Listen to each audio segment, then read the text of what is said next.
앞에 보세요, 여러분.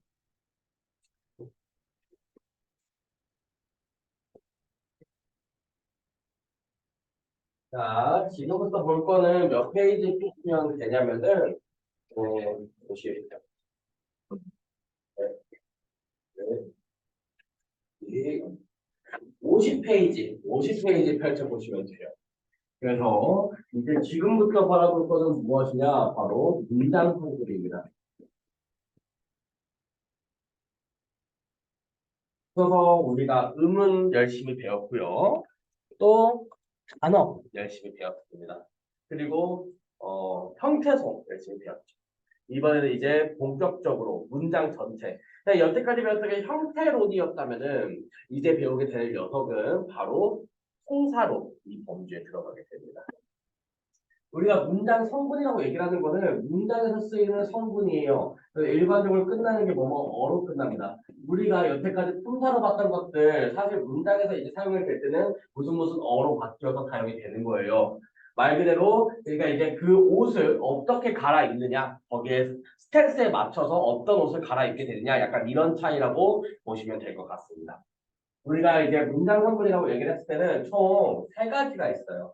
첫 번째 주성분입니다. 주성분이 있고요. 두 번째 부속성분이 있어요. 세 번째 독립성분이 있는데 이 독립성분이라고 얘기를 하는 부분에 대해서는 따로 이야기를 해드리도록 하겠습니다. 요거는 그냥 뭐냐면은 동기모여예요. 예를 들어서 감탄사라든가 아니면은 체연의 혹격조사 같은 거라든가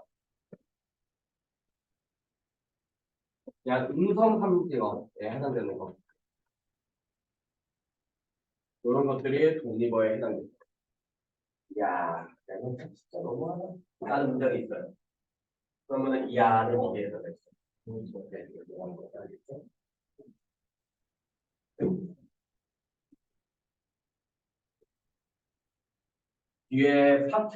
뒤에 들어가는 파트를 조금만, 우리가 이거 수업하고 쉬는 시간 가진 다음에 조금만 일찍 좀 끝낼게요. 가볼 때가 있어가지고, 한 4시에 끝낼게요. 뭐? 네, 4시에 끝낼게요. 그 전후로 해가지고 끝낼게요. 지금 끝내달라고 하시죠. 안 돼요. 어, 안 돼요. 그게 제가 마음대로 할 수 있는 게 아니에요. 제가 해야 되는 그 의무가 있기 때문에. 근데 제가 괜찮다니까요. 그거는 당신이 문제가 아니에요. 이 관계는 당신과 저의 관계가 아니에요. 당신 어머니와 저의 관계예요. 당신 아버지와 저의 관계예요. 무슨 말씀인지 아세요? 예, 오늘 이렇게 있기 때문에 이게 함부로 어떻게 할 수가 없다. 죄송해요. 예, 제가 끝내고 싶다고 끝낼 수 있는 일이 아닙니다. 이렇게 해야 되는 거죠. 그럼 주성분에 해당되는 거는 뭐가 있다? 첫 번째, 주어, 목적어. 세 번째, 어수어. 네 번째, 공어. 이렇게 볼게요.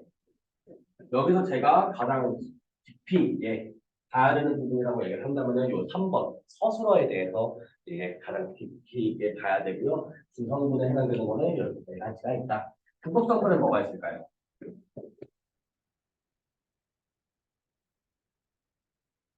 이게 진짜 딴 질문이고 두 번째, 어, 결국 여러분들이 이 문장을 파악하는 데 있어서 가장 주의해줘야 되는 게 두 가지예요. 바로 여기 있는 관용어나 서술어 두 가지. 깊이 있게 주의 깊게 해줘야 돼요.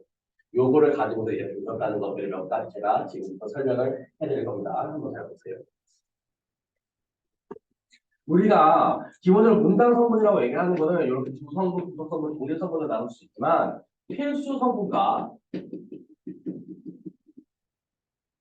필수 성분과 수의 성분이라고 얘기를 하는 걸로 또 두 가지로 나눌 수 있어요. 필수 성분이라고 얘기를 하는 거는 문장에서 반드시 필요로 하는 녀석들을 필수 성분이라고 얘기를 하고요. 수의 성분이라고 얘기를 하는 것들은 생략을 해도 되는 성분들이에요. 예. 그러니까 어떤 관용어는 부속 성분으로서 수의 성분으로 쓰이지만 반드시 필요한 관용어가 있어요. 그럼 필수 성분이겠죠. 그러니까 부속성분과 필수성분, 수의성분, 주성분 요 개념들을 명확히 알아두세요. 그냥 명칭은 정확히 이건데 문장 내에서 정말로 필요하냐 필요하지 않냐 생략 가능하냐 이걸 가지고서 이렇게 나누기도 합니다. 주어라고 얘기를 하는 거면 일반적으로 어떻게 만들죠? 태연의 국적조사가 볼까요? 국적조사에 뭐가 있다? 또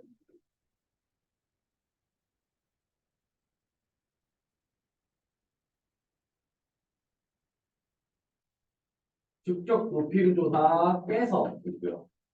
뭐뭐에서도 있고요. 뭐뭐서도 있고요. 이거는 제가 예시 말씀드릴게요. 용규가 예찬이를 때렸다. 이거 있고요.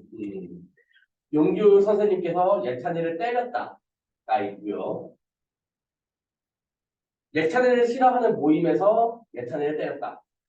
하여튼 뭐뭐에서 어떤 집단이나 단체 같은 거 얘기할 때 뭐뭐에서 그랬어요. 또 있어요. 우리 둘이서 예찬이를 때릴래? 할 때 뭐뭐서 있죠. 이렇게 사용이 됩니다. 뭐뭐서 같은 경우에도 우리 여기 사용이 된다라는 거 꼭 기억을 해두세요. 뭐뭐서도 주격조사예요. 오늘은 우리 둘이서 걸어요 이 거리를 할 때 주격조사 뭐예요? 서에 해당돼요. 알겠죠? 네, 이서라고 알고 있는데 서예요. 그 이 같은 경우에는 그냥 뒤에 있는 접사였나 뭐 그래요. 그래서 여기 나오는 게 이게 문제로 실제 기출 문제로 나왔던 적이 있어요. 많이 나왔던 적이 있어요. 자, 요거 기억을 해두시고요. 목적어 같은 경우에는 어떻게 만들어요? 체연에 뭐 더한 거? 목적격조사 더한 거다. 목적격조사에는 뭐에 해당된다? 체연 뭐 있다? 요건 알죠? 네. 그러니까 일반적으로 이런 것들을 붙으면은 주어다, 목적어다 이런 거 확인할 수 없어요. 근데 우리나라 같은 경우에는 이런 주어나 목적어 같은 것들이 이런 격조사가 굳이 안 붙어도 확인을 할 수 있다 없다. 확인할 수 있어요. 나 밥 먹었어 할 때 목적어예요. 아, 목적어. 그렇다는 거예요. 알겠죠? 서술어 같은 경우는 어떻게 만듭니까? 세연의 서술격조사 뭐 이다 붙이거나 용언으로서 활용을 하겠죠. 그렇죠? 용언이 사용이 될 거예요. 용기는 예쁘다. 예쁘다가 뭐가 서술어. 예쁘다 훌륭하고. 그래서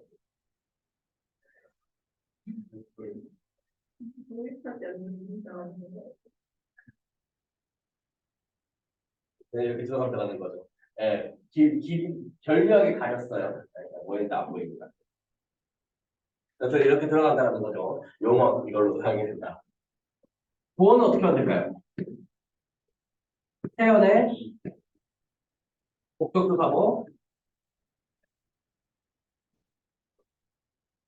이 단어가 어떻게 선생님 이거 주실 때는 어떻게 보세요? 그래서 요거 같은 경우에는 되다 아니다 서술일 때만 사용하는 들어가는 게 보어예요. 그러니까 여기 있는 것들 제가 문장 예시 들어보면 대충 다 알거든요. 그때 확인해 볼게요. 중요한 포인트는 여기 있는 이 되다가 변화를 나타내는 되다여야 된다. 변화를 나타내야 된다. 그러니까 예를 들어 전미사 뭐 형성자가 붙었을 때 이럴 때는 기본적으로 그게 안 된다. 그러니까 이제 피동의 의미를 지니는 되다. 이런 것들이 붙었을 때도 아니다라는 설명을 드려요. 그룹이 형성되다 했을 때는 이 되다는 뭐가 필요한 게 아니에요. 그룹이 형성되다라는 단어 하나로 그냥 끝난 거예요. 알겠죠? 이런 좀 하셔야 돼요. 본격적으로 예시 들어볼게요. 요거 예시 들었고요. 목적조사 다 듣고 서술어 같은 거 좋아요. 근데 요 녀석 보세요. 보어 볼게요.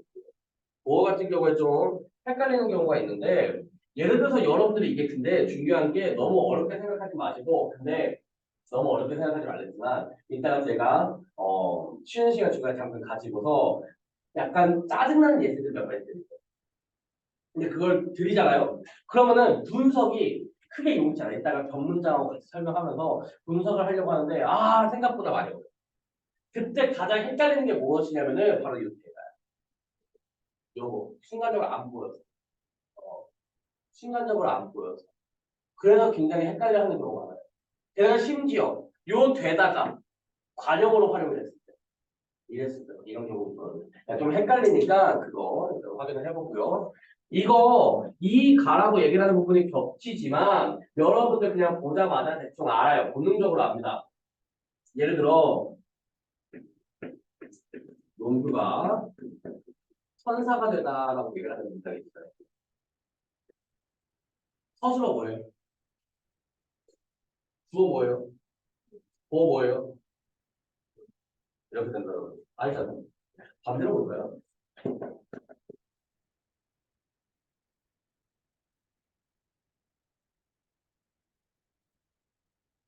주어 뭐예요? 뭐가 됐어요? 네, 용결 천사가 됐어요. 네. 자, 뭐가 되었다. 무엇이 되었다가 알겠죠? 그러니까 너무 보면서 마시고 이런 표현이 알겠죠? 여러분들 그냥 읽으면은 여러분들 그래도 모국어 화자이기 때문에 나를 알아요. 이거를 바로 구분을 못한다고 얘기를 하면은 솔직히 말해서 할 말이 없어요. 제가 할 수 있는 영역을 벗어난 겁니다. 네, 그, 네, 죄송해요.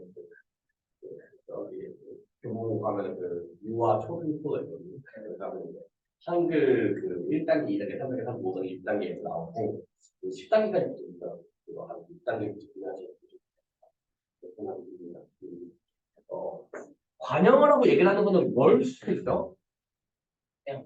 이거 봤는데 제일 핵심이에요. 무조건 체연 수직이다.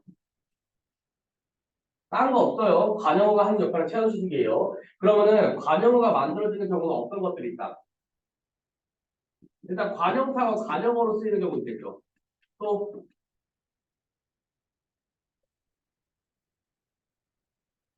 또 용언의 관형사용이 있겠죠.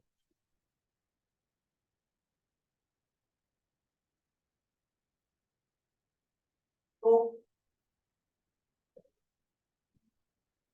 그래요. 체연의 관형적 조사가 붙어서 만들어진 경우 있겠죠. 뭐 있어요? 관형적 조사. 또, 또, 네, 체연 자체가 관형어로 쓰이는 경우도 존재한다는 거예요. 체연이 관형어로 쓰이는 경우도 존재합니다. 하나씩 예시 아래다가 적어. 관형사가 쓰이는 경우 뭐 있을까요? 예를 들어, 체, 어, 맞아요. 진짜. 맞았어. 또 그러면 용언의 관련사가 뭐가 있을까요?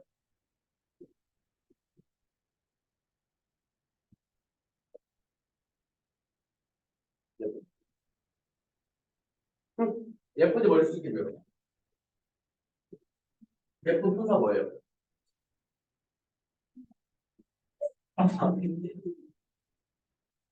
예쁜의 원형이 뭘까 우리? 예쁘다. 예쁘다. 품사 뭐예요?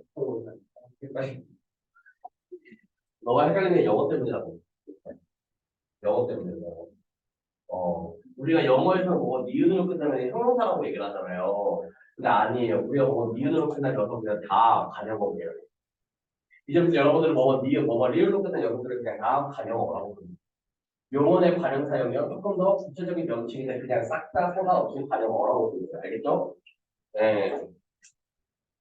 채연의 관용급 조사 뭐 있어요?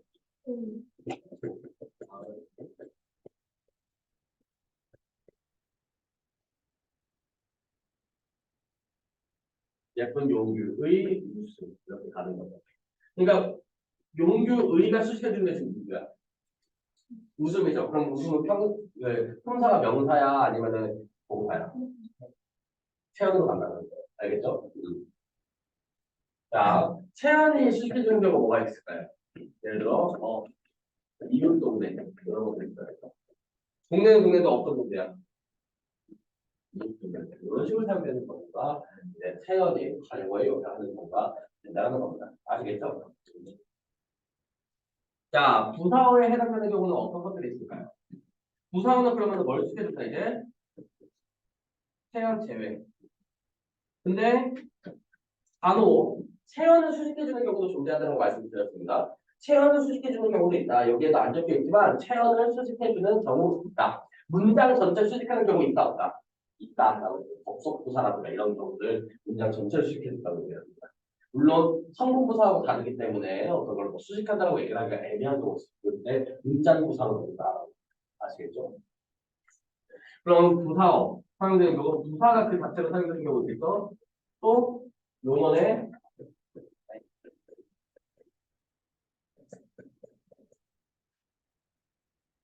또 체연의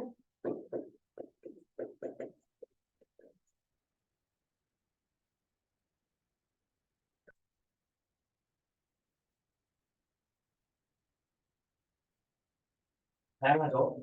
부사격 조사 종류. 제가 이거 보도사랑 헷갈리기 때문에 나눠드리다 했어요. 그때 외우셔야 돼요. 네, 제가 말씀드렸었죠. 근데 일반적으로 이런 것들이죠. 와, 과 정도 적을까요?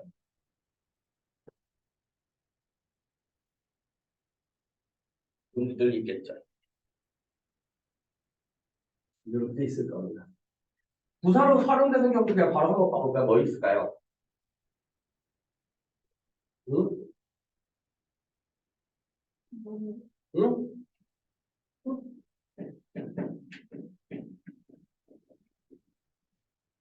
이런 것도 있겠죠. 그러면 여기는 너무가 작다고 쓸 수 있는 거 아니에요? 서술을 쓸 수 있잖아요. 그렇죠? 용어는 비슷하게 뭐 있을까요?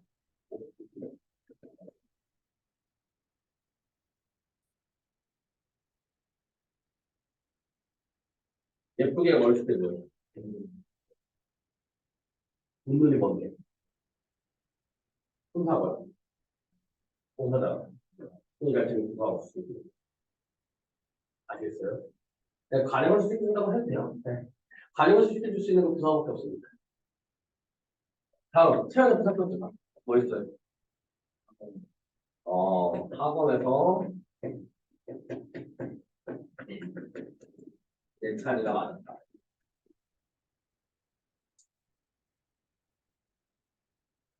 그러면 학원에서가 뭘 수식해줘요? 아니에요. 맞은가요? 어디서 맞은가? 학원. 이렇게 다 알겠어요? 알겠어? 알겠니? 이렇게 확인하시면 돼요. 근데 예를 들어서 이게 요게 기본적으로 체언을 시켜 부사어가 체언을 시켜주는 경우로 있다고 말씀드렸어요. 오늘의 주인공은 바로 나, 바로 나, 바로가 뭘 쓰는 거예요? 나라고 얘기를 하는 체언을 시켜주고 이런 예외적인 경우도 있지 않나? 이런 것들 따로 그냥 알아두시면 될 것 같습니다.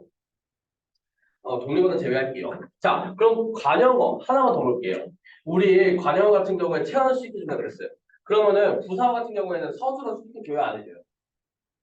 근데 요 경우는 그러면 누가 수식해줄까요? 체연의 서술격제서 같은 경우 요거는 누가 수식해줄까요? 무조건 관용어 수식.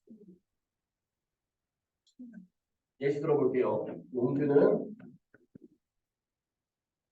예쁜 사람이다. 예쁜이 뭘 수식해줘요? 사람을 수식해줘요. 사람이다. 사람을 수식해줘요. 이렇게 가는 거예요. 알겠죠? 요거예요. 그냥 관용어 무조건 뭘 수식해준다? 뭘 수식해준다? 체연을 수식해준다. 이렇게 보시면 됩니다. 알겠죠? 요거까지가 이제 가장 기본적인 문장 성분이었어요. 자, 그러면은 요 문장 성분이 어떤 식으로 파악이 되어야 하는지를 제가 예시를 우리가 이제부터 필수 성분과 수의 성분, 부속 성분, 주 성분 이런 것들 확인하는 과정을 거치는데 특히 요 필수 성분과 수의 성분을 확인하기 위해서 우리가 알아줘야 되는 것이 무엇이냐라고 얘기를 한다면 바로 소설의 수예요.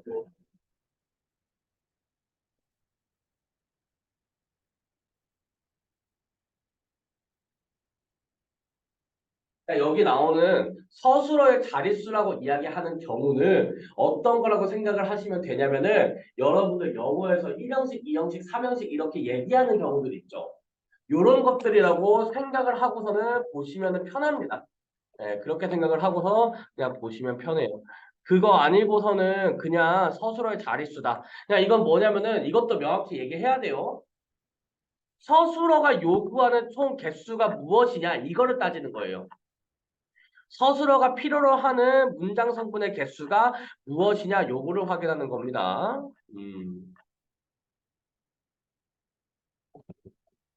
자, 첫 번째 서술어의 자릿수. 한 자리 서술이 있어요. 첫 번째.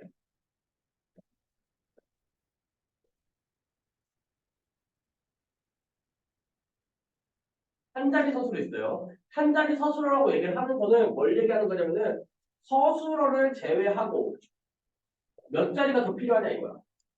뭐만 있으면 되잖아요. 뭐 하나만 있으면 돼. 예를 들어 돌다예요. 내가 비행기다. 내가 돌다. 어, 혹은 이런 것들 있죠. 내가 뛰다. 뭐 이런 거. 한 자리 서술어 얘기해. 음. 헷갈리는 경우가 뭐냐면은 예를 들어서 아니 안 헷갈려. 나 이걸로 억까당했던 게 이제 그 권땡땡 선생님 권땡땡 선생님에게 억까당했었어요. 제가 전 과목에서 하나를 틀렸는데 그 문제 틀렸어요. 어 가다라는 서술어거든요. 가다라는 서술어는 몇 자리 서술어일까요?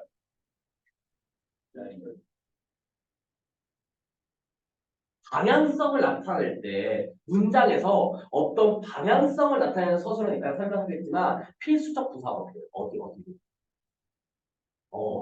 그래서 일반적으로 두 자리입니다. 근데 맥락에 따라서 가다가 한 자리로 쓰이는 경우도 있어요. 근데 그 문제는 정확하게 어디로의 방향성을 나타내는 거야. 그러니까 필수적 부사가 필요. 근데 그게 자기는 한 자리. 그래서 억가를 당했어요. 제가 그거를 진짜 국립국어원칙에다 직접 질문하고 막 논문도 막 불려놓고 찾고 백과사전 찾아가서 다 보여줬는데 응 아니야 틀렸어. 네.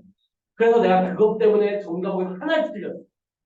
얼마나 억울한 네가 이든 나이 그 시기에 중간고사 때 너무 억울했어. 어? 뭐요? 교육청이요? 그거 막 문의 올리고 그랬어. 근데 소리가 없었어. 너무 화가 났었어. 그때 기억이 납니다. 네. 가용성이 존재하는 거죠. 여튼 주어 서술어 필요한 녀석이에요. 그러니까 주어 서술어. 그러니까 한 자리 서술어는 뭐만 필요한 거다? 어, 주어. 근데 필수적으로는 몇 개가 필요하다 그래서 두 개 이렇게 나온 거예요. 주석부는 몇 개가 필요하다. 예. 알겠어? 알겠니? 두 번째 두 자리 서술어요. 두 자리 서술어는 총 세 가지 경우로 나눠지게 됩니다. 총 세 가지 경우로 나눠지게 돼요. 뭐 있을까요? 일단 주어는 깔고 갈 거예요. 서술도 깔고 갈 거예요. 여기 중간에 뭐가 필요할까요? 이거, 목적. 여기 중간에 뭐가 필요할까요? 여기 중간에 뭐가 필요할까요? 아, 부사인데 요거는 우리가 이름을 뭐라고 얘기를 하냐면은 필수적 부사라고 얘기해요.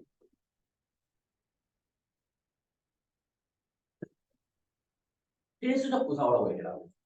그러니까 여기 들어가는 녀석, 요거 주성부 몇 개야? 필성부 몇 개야? 몇 자리 써서요? 두 들어가요. 두 자리 썼어요. 아, 알겠죠? 필수성분 3개짜리는 두 자리 썼어요. 요거 필성분 몇 개예요? 주성분 몇 개예요? 요거 필성분 몇 개예요? 주성분 몇 개예요? 두 개. 그래서 네, 공수. 아예 주성분 다르죠. 이렇게 구분하셔야 돼. 이거 개수 부르는 거 은근히 헷갈리는 거예요. 내신용으로 가장 많이 나와. 내신용 개수 가장 많이 나와요. 얘는 목적어 필요한 거뭐 있을까요? 먹다. 나는 밥을 먹어. 보호 필요한 거뭐 있을까요? 되다 아니다. 필수 부사 필요한 거 뭐가 있을까요? 아까 가다 얘기했으니까 그렇다고 치고. 요거 같은 경우에는 일반적으로 몇 가지 예시 들어드릴게요. 요거 같은 경우에 일단은 비교 서술어. 비교하는 서술어 할 때 필요합니다. 예를 들어 다르다. 필요할까요? 필요하겠죠. 나는 너와 달라. 오케이? 너와 나는 필수 부사가 필요하죠. 예를 들어서 같다. 주영이는 아버지와 같다. 주영이는 아버지와 닮았다. 확인. 두 번째 볼게요. 두 번째는 방향성을 나타낼 때. 내가 집으로 가다. 내가 집으로 가다.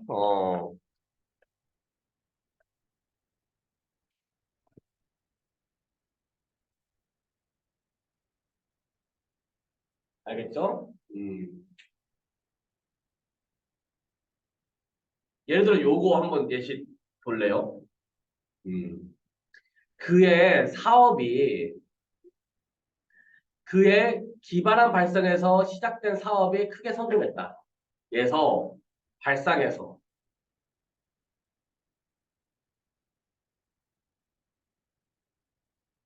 필수적 부사일 거야 아닐까? 그의 발상에서 시작된 사업이 크게 성공했다. 필수적 부사일 거야 아닐까? 사업이 시작한 그 근원이 어디예요? 그의 기발한 발상이죠. 방향성이 있네요. 필수적 부사예요. 와, 어렵게 봤을 때 이렇게 나옵니다. 뭘 또 시작했다 아니 시작도 안 했어. 이따가 그 전문장 파트 들어갈 때 이제 예찬이가 굉장히 스트레스 받아야 할 거예요. 네, 요거죠. 세 번째 볼게요. 목적어와 동일한 관계일 때, 목적어랑 동등할 때 이런 것도 있어요. 예를 들어 볼까요?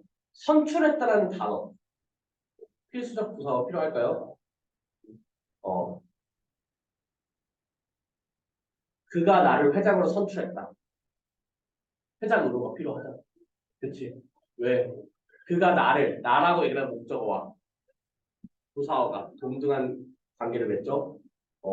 그런 관계, 여기에 이제 들어가는 관계가 바로 보통 세 자리 서술어예요. 뭐가 필요하냐? 주어, 목적어, 필수적 부사어, 얘다가 서술어 필요한 녀석이에요. 이렇게 들어가는 거예요. 그러니까 일반적으로 여기 있는 목적어랑 필수적 부사어가 동등한 관계를 맺을 때 우리는 필수적 부사가 필요하다고 얘기를 해요. 예를 들어서 내가 준서를 양녀로 삼았다.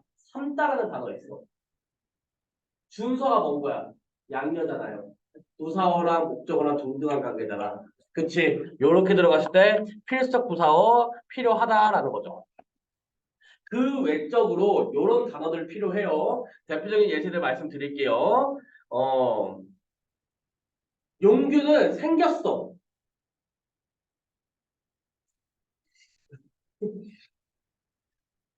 부가적인 설명이 필요한가요? 필요해 보이죠? 용기는 예쁘게 생겼어. 처럼 부가적인 설명이 필요할 때, 요럴 때 뭐가 필요하다? 필수적 부사가 필요하다. 어, 그는 싸웠어.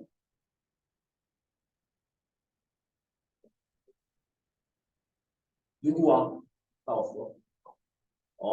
이런 식으로 필요해요. 그러니까 추가적인 묘사가 필요할 때 또 주어 이외에 다른 대상이 필요할 때 이렇게 들어간다는 거죠. 비슷한 예시로 화합하다, 결합하다, 단합하다, 아우르다, 어울리다, 혼인하다, 경쟁하다, 결혼하다, 다투다, 맞서다, 싸우다, 시합하다, 언제가다 등이 있습니다.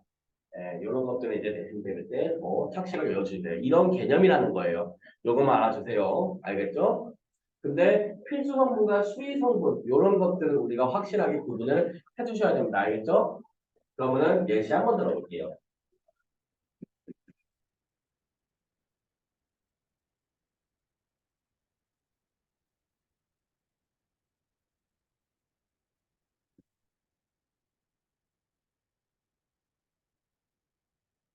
문장 자체로만 보이는 주성분 몇 개예요?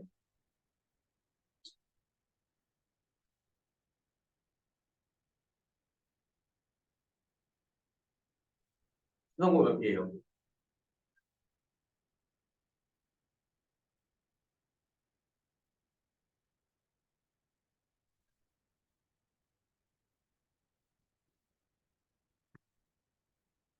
몇 개? 뭐는데? 나는. 좋아요. 부속성분 몇 개예요? 세 개예요? 뭐는 뭐예요? 필수성분 몇 개예요?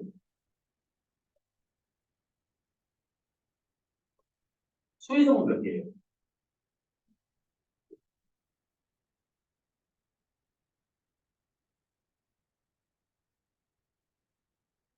하나죠. 생각해도 되는 거죠. 이렇게 구분하실 줄 알아야 한다는 거 설명해 드립니다. 알겠죠? 이 정도 충분히 할 수 있겠죠? 네, 이게 기본이에요, 기본. 기본이고.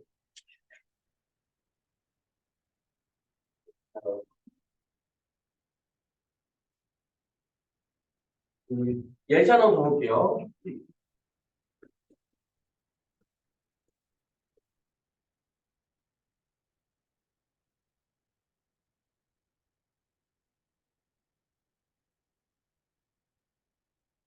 다른 것들 시. 자,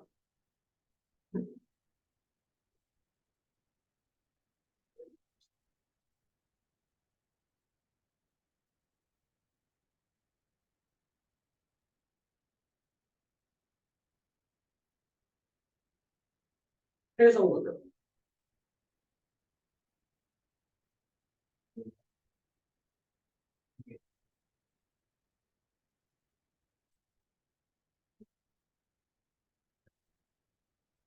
필성분들. 이렇게.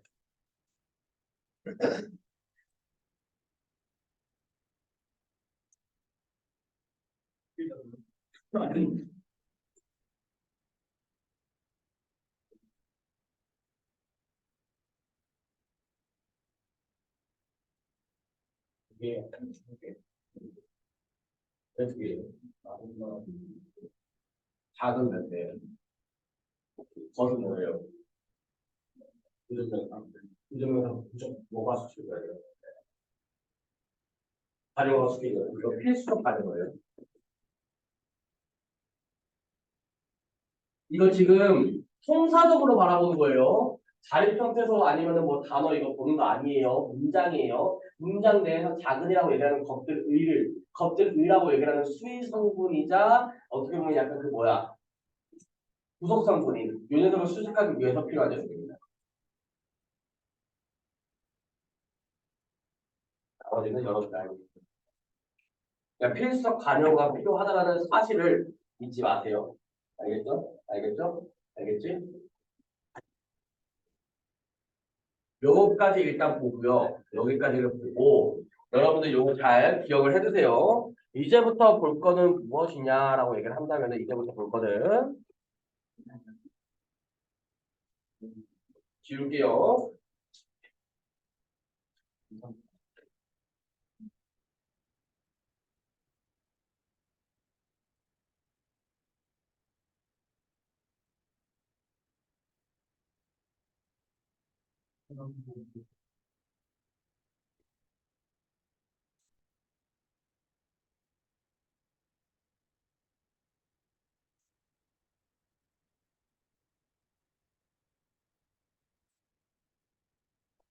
지울게요.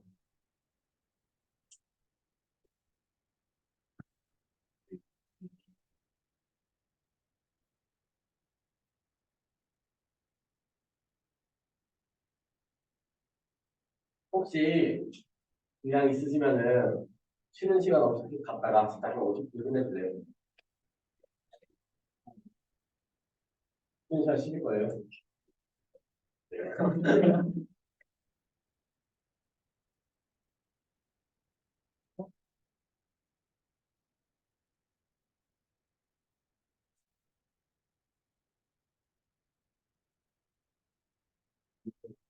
문장이 문장의 종류는요 두 가지가 있어요.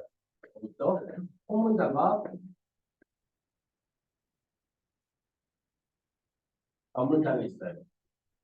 전문장이라고 얘기하는 거는 두 종류 있습니다. 일단 크게 쓰고 아래다가 세부적으로 이렇게 뭐 있어요. 전문장과 전문장이래. 아는 문장과 또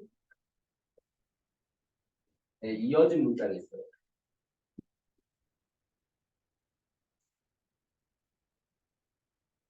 아는 문장은 뭐 다섯 가지로 나눠지게 되고요. 그거는 이제 이어진 문장 크게 두 가지 있어요.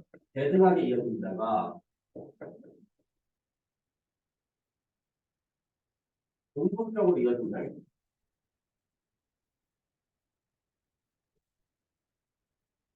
대등하게 이어진 문장에는 나열, 선택, 대조 있고요. 공속적으로 이어진 문장에는 이유, 양보, 조건 등등이 있어요. 이게 종속적으로 이어진 문장 이거 따지고 이어진 문장을 따지는 거는 문장과 문장이 끝날 때 어떤 연결 어미로 이어지게 되느냐 이 연결 어미로서 구분하는 거거든요. 그래서 종속적 연결 어미, 대등적 연결 어미를 그냥 외웠어요. 이것도 문장 헷갈리게 되면 진짜 헷갈리거든요. 그냥 그거는 외워주시면 된다. 대표적인 예시들만 여기 적혀져 있는 대로 볼게요. 대등하게 이어진 문장 뭐래요? 하늘은 파랗고 구름은 하얗다. 이거 양쪽 문장이 어떻게 돼요? 대등하죠? 그냥 나열이에요. 하늘이 흐리지만 비가 오지 않는다. 어때요? 뭐뭐만. 이거 뭐예요? 그냥 대조 되는 거예요. 예를 들어서 인생은 짧고 예술은 길다. 이거 뭐예요? 너 죽을래 살래? 뭐예요?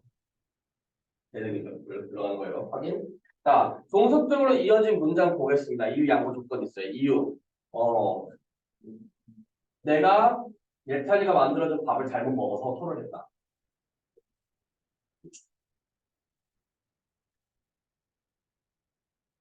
이유죠. 내가 비가 오면 내일 비가 오면 비를 맞을 것이다. 뭐예요? 비를 맞을 조건이 뭐야? 비가 오면 이제 이런 것들 일단 보시면 돼요. 네, 난 내일 비가 와도 에버랜드에 갈 것이다. 이런 거예요. 요거는 그렇게 어렵게 보지 않도록 하겠습니다. 이거는 뭐 나중에 내신할 때 조금 이제 복잡하게 보시면 돼요. 자, 이제 우리가 봐야 되는 거는 바로 전문장이에요. 전문장에서 아는 문장이에요. 좀 제대로 볼게요. 우리가 이제 구분을 해줘야 되는 거는요. 이걸 확인하면서 주랑 절이라고 얘기하는 용어를 확인하셔야 돼요. 그러니까 둘 다 이 안에 문장 성분이라고 얘기를 하는 것이 각각 두 개 이상입니다. 하지만 주는요, 그것이 주어와 수어의 관계가 아니고 절이라고 얘기를 하는 것은 주어와 수어의 관계를 지어요. 요거에 관해서는 아마 영어 시간에도 많이 배웠을 겁니다. 되게 많이 들었을 거예요. 명사들 뭐 이렇게 얘기하는 것들 있잖아요. 그런 것들 명사 뭐 이렇게 얘기하는 것들이 여기에 해당되는 거예요. 그래서 이런 문제가 생겨요.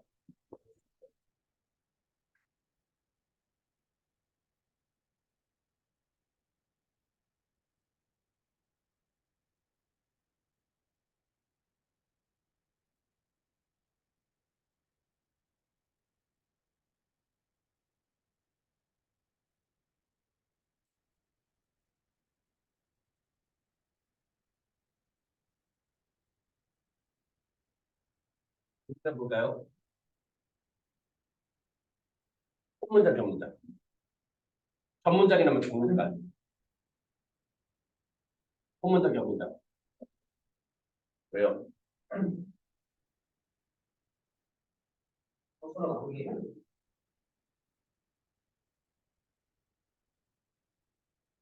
혼문장, 전문장.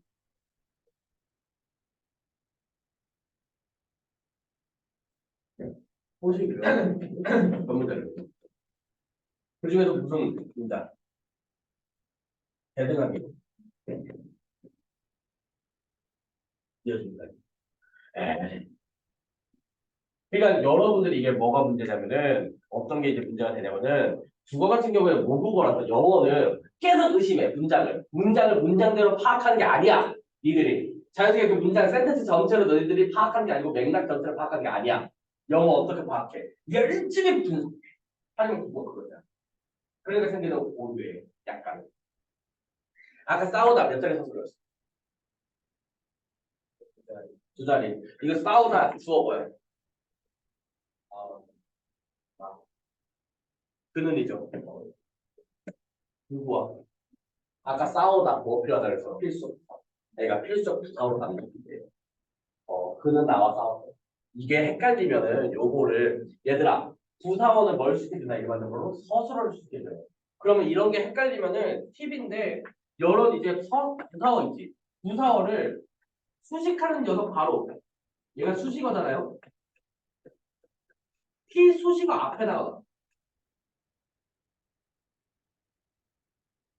그럼 좀 편해요 보기. 일단 요거 이따가 견문장 하면서 확인을 할 건데 요렇게 들어가는 거고 나와 그는 내일 야구 선수가 된다. 야구 선수가 된다. 이거 서술어야. 끝나지. 뭐가 된대? 야구 선수가. 이거 뭐야? 뭐지? 변화잖아. 그치? 변화의 변화잖아. 누가 돼?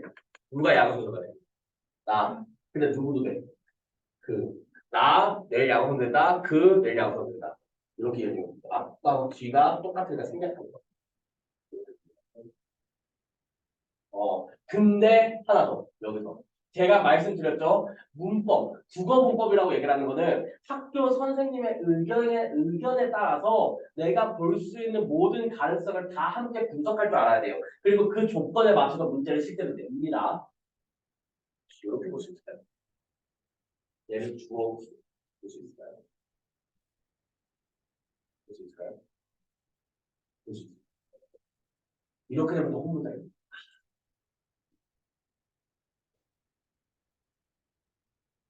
갑질하죠. 그 모든 경우 수를 니들이 생각할 줄 알고 여기 문제에서 주어진 보기 조건에 따라서 니들이 맞춰야 돼. 그래서 그거 조금 그거 하기라고 해요. 물론 그 기준은 항상 명확하게 줍니다. 그러니까 너무 걱정할 필요는 없어. 이 모든 가능성에 대해서 적으라고 하는 문제는 임용시험이나 정봉자 문제. 가능성에 대해서 적으라고 하는. 그러니까 니들은 조건이 명확하게 주어져. 너무 걱정할 필요는 없어요. 알겠죠? 네. 이 모든 가능성에 대해서 맞춰서 근데 알아줘야지 니들이 정말로 어떤 문제가 나오는지 간에 다 커버가 가능하다. 나는 그 모든 경우의 수를 보여주고 있는 거예요. 너무 거짓 마시고 자 일단은 구와 절 요런 식으로 구분해서 할 수 있다는 거예요. 절로 보면은 요게 이제 대등해가지고는 생략된 거 구로 보게 되면 이렇게 된다라는 거 알겠죠? 근데 위에 문장은 싸우다라는 서술어 때문에 어떻게 된다? 나와라고 얘기를 하는 게 싸웠다는 수식해주는 필수 부사가 이렇게 들어가야 된다. 자, 아는 문장이라고 얘기를 하는 거는 절이라고 얘기를 하는 녀석이 각각의 역할을 하게끔 바뀌는 거예요. 그러니까 이제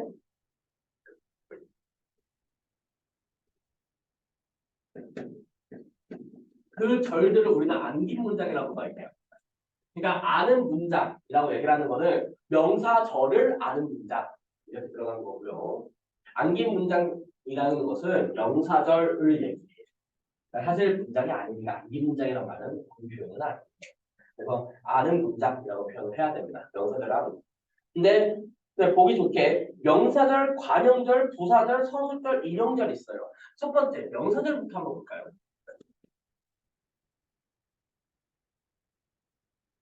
명사절은 그 쓰임에 따라서 세 가지로 나뉩니다. 주어를 사용하는 거, 명사절이. 자, 목적어로 사용되는 거, 또 부사어로 사용되는 거. 부사절이 따로 있어요. 명사절로 쓰이되 뒤에 부사격 조사가 붙어서 부사가 쓰여요. 뒤에 주격 조사가 붙어서 주어처럼 쓰입니다. 뒤에 목적격 조사가 붙어서 목적어처럼 쓰입니다. 그러니까 이 명사절이라고 얘기를 하는 거. 주어, 목적어, 부사어처럼 쓰이되 이 안에 영어로 좀 쓸게요. SV 구조가 있는 거야. 주어, 서술어. 알겠니? 주어, 수어 구조가 이 안에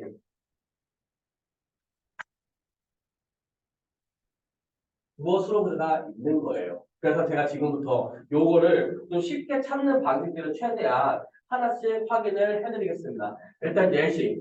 그가 옳았음이 밝혀졌다.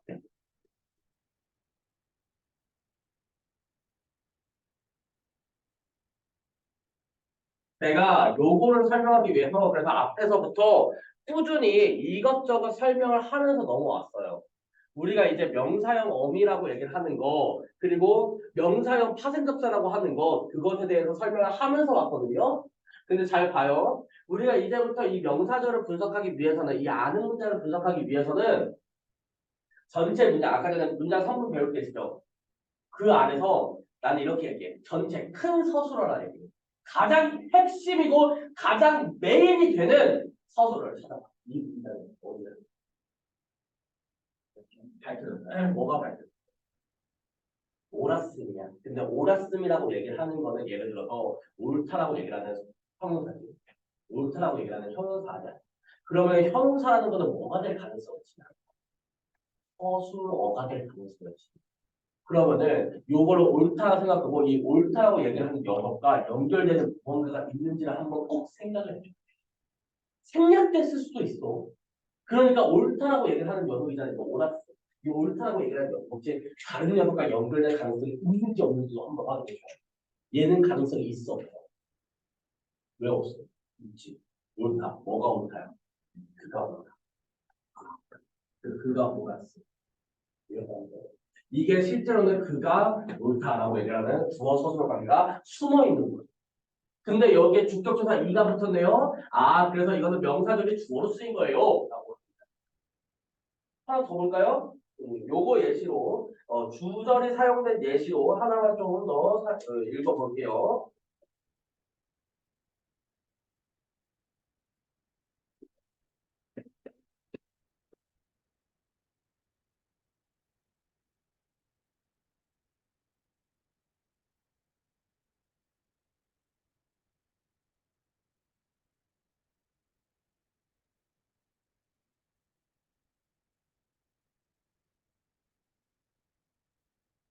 그 아이가 사람을 속였으면 너무 큰 충격을 받는 문장이 있어요. 무슨 문장이다? 호시야 격이야. 여기 생략됐는데 그냥 죄송해요. 네, 호시야 격이야. 이거는 좀 그럼 여기서 얘기해요. 가장 큰 소설가. 다 나왔나요? 이거. 어? 어?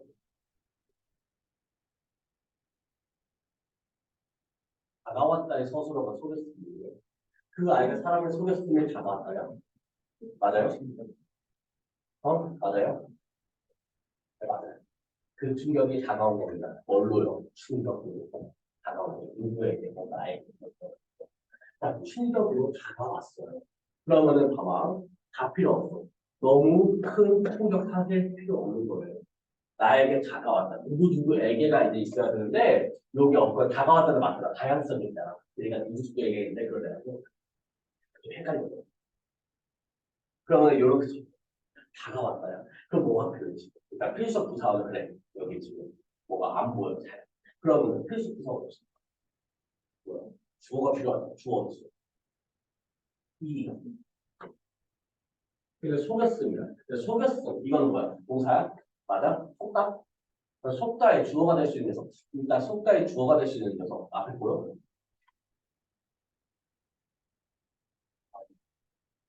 그 아이가 사람을 속였다. 맞지? 속이다지. 속이다라고 얘기를 하는. 속이다는 사람이가 사동사지. 사동사지. 속이다라는 사동사. 그러니까 그 아이가 주어가 돼. 그 아이가 사람을 속이다. 그 아이가 사람을 속였음. 아, 근데 이게 주어처럼 쓰이네. 근데 이 주어 안에 주어와 서술어 관계가 있네. 아, 명사절로 쓰였구나. 명사절 중에서도 주어로 쓰였다. 라고 확인할 수 있는 이 과정을 이렇게 지나가야 합니다. 잠깐만 쉬었다가 바로 이어갈게요.